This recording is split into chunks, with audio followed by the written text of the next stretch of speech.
The loss of Ukraine in 2027 to Russia set the precedents for a new world order. The 2030 invasion of Taiwan by China proved to be a catastrophic failure by the US military. Its steadfast policy on defending Taiwan had weakened over the years due to growing economic and political turmoil within the USA. They were hesitant to commit full force to defend Taiwan, which ultimately led to a huge military loss in the Asia-Pacific and the eventual takeover of Taiwan. The USA, reeling from this failure, moved to protect what credibility it had left and began isolating itself from the world. Harsh economic sanctions were imposed by China and Russia that would see the downfall of one of the most powerful countries in the world. The events that follow would eventually see an extremely polarized world, controlled by alliances that would lead to the Great Resource War. While global economies began to show signs of recovery, America teetered on the edge of civil war.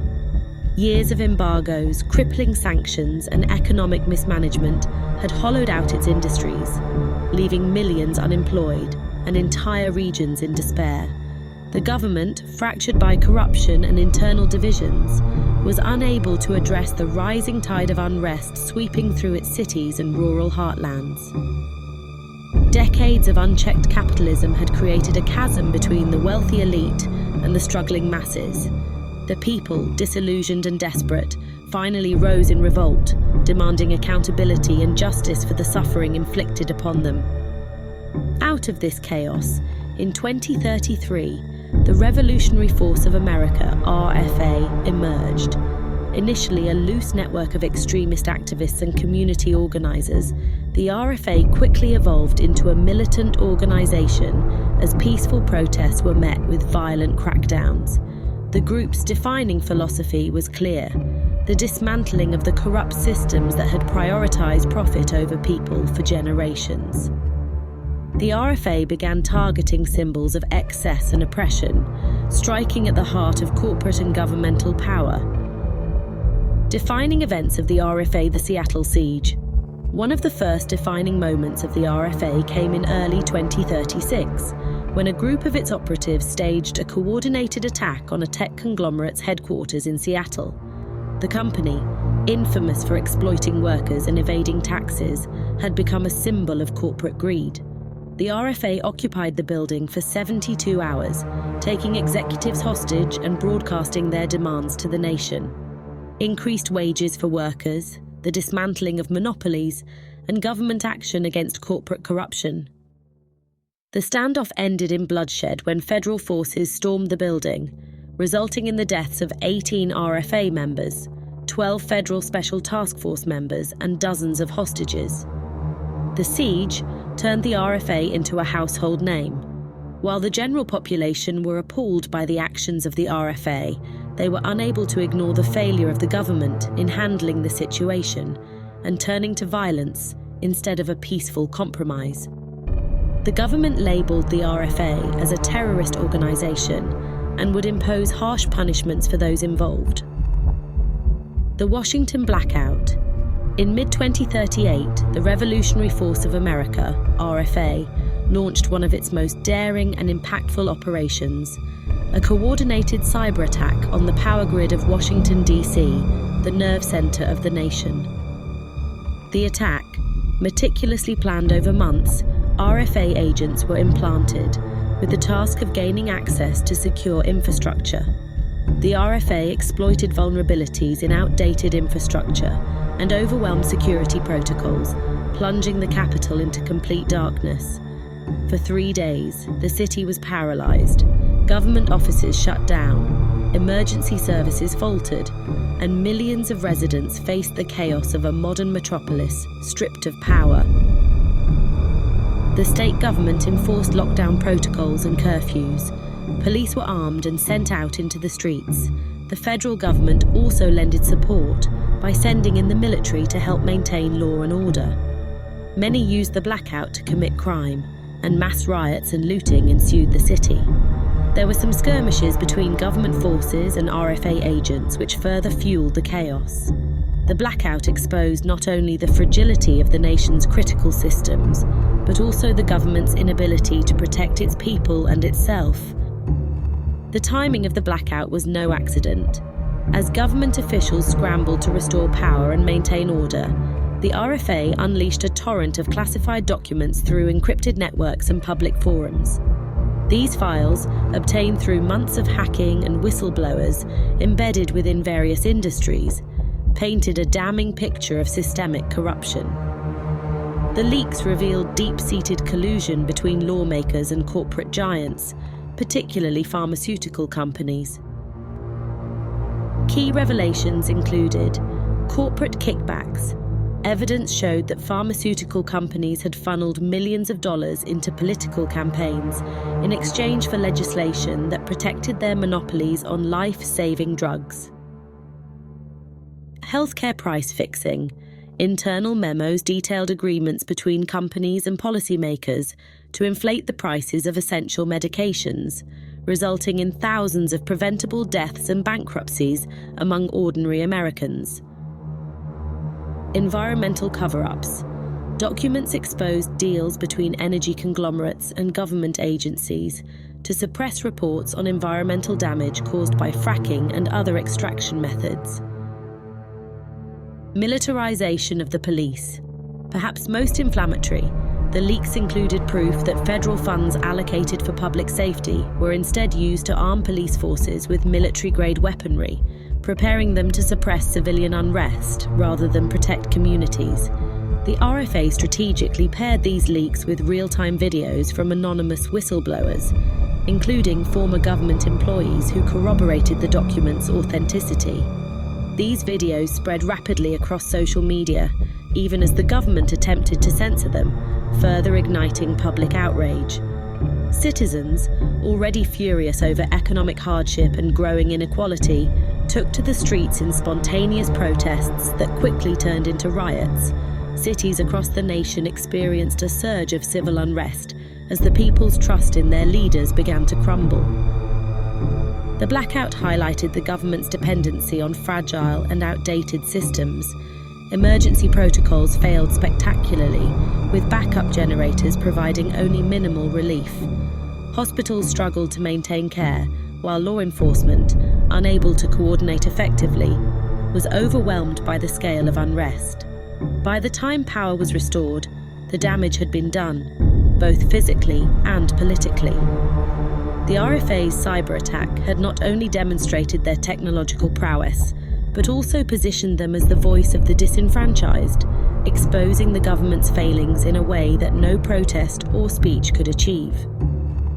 For the elite, the blackout and subsequent events was a wake-up call. They realized that the RFA was no longer a fringe group. It was an organized, highly capable force, capable of targeting the nation's core systems. The government had not realized the RFA's depth in its agents, and feared that most, if not all, areas of government and corporate had been infiltrated by RFA members. For the general populace, the blackout and subsequent leaks became a rallying cry, solidifying the RFA's reputation as champions of the oppressed. The event marked a turning point in the brewing civil war, pushing the country further into chaos as trust in the government collapsed and the RFA gained more recruits, funding and support from an increasingly desperate populace. The blackout was no longer just an attack. It became a symbol of rebellion against a system that had failed its people.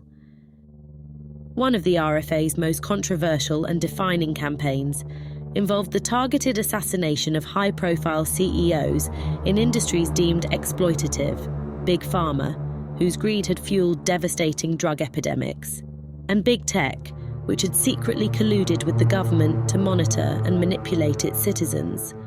These assassinations were not random acts of violence. They were calculated strikes designed to send a message to the elites who had profited from the suffering and control of the masses. The attacks came in the wake of the RFA's earlier release of classified documents, which had exposed shocking evidence of corporate and governmental malfeasance. The fallout from the leaks. The leaked documents revealed that pharmaceutical executives had knowingly pushed addictive drugs onto vulnerable communities, bribing doctors to overprescribe opioids and manipulating research to downplay the risks. Internal emails showed these CEOs dismissing concerns about the rising death toll, with one executive coldly describing the epidemic as a lucrative growth opportunity. These revelations enraged a population already decimated by addiction, unemployment, and economic inequality. Families mourning loved ones lost to overdoses now had a face to blame. The CEOs who had built their empires on human misery. The tech sector was equally exposed. The leaks uncovered how social media giants and technology companies had harvested user data on an unprecedented scale, selling it not only to advertisers, but also to the government. This data had been used to build detailed profiles of citizens, enabling mass surveillance, targeted propaganda, and the suppression of dissent. Algorithms were weaponized to manipulate public opinion, censor opposition voices, and promote narratives favorable to the ruling elite. The public was furious, realizing they had been unwitting participants in their own control. The Manhattan car bombing. The first major assassination came in January 2039, when the RFA targeted David Reynolds, CEO of Noramax Pharmaceuticals, one of the largest producers of synthetic opioids. Reynolds had been one of the central figures implicated in the leaked documents, with evidence showing he had personally approved aggressive marketing campaigns for highly addictive painkillers, while lobbying against regulations that would limit their distribution. Reynolds' assassination was as dramatic as it was symbolic. On a chilly morning in Manhattan, Reynolds was en route to a shareholder meeting when his armoured limousine exploded in a fiery blast. The RFA later claimed responsibility, releasing a statement that read, "This is justice for the millions your greed has condemned." Surveillance footage revealed the meticulous planning behind the attack. An unmarked delivery van had been parked near Reynolds' usual route, its cargo packed with a remote detonated explosive. The bombing shook the nation, sparking both outrage and grim satisfaction among a populace that had long demanded accountability for the drug crises. The San Francisco sniper. Just weeks after the Manhattan bombing, the RFA struck again, this time targeting Andrew Falk, the CEO of Cinex Media, a social media conglomerate accused of aiding government surveillance. Falk had been a central figure in the tech leaks, which exposed how his company had secretly sold user data to intelligence agencies while suppressing anti-government narratives on its platforms. Under Falk's leadership, Cinex Media had become a tool of state control, shaping public perception and stifling dissent.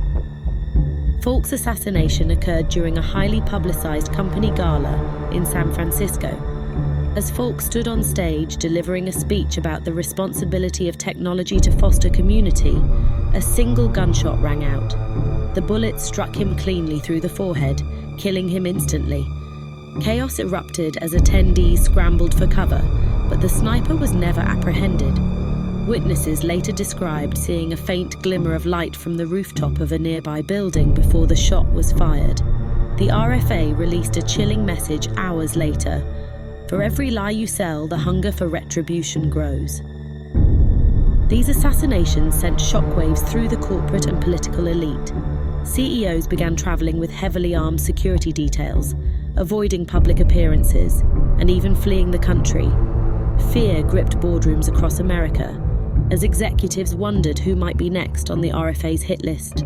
The government condemned the attacks as terrorism, but among the general population, the RFA's actions were met with a mix of horror and grim admiration. To many, these assassinations were acts of overdue justice, an eye for an eye in a system where the powerful had gone unpunished for too long. The RFA's campaign also had a chilling psychological effect.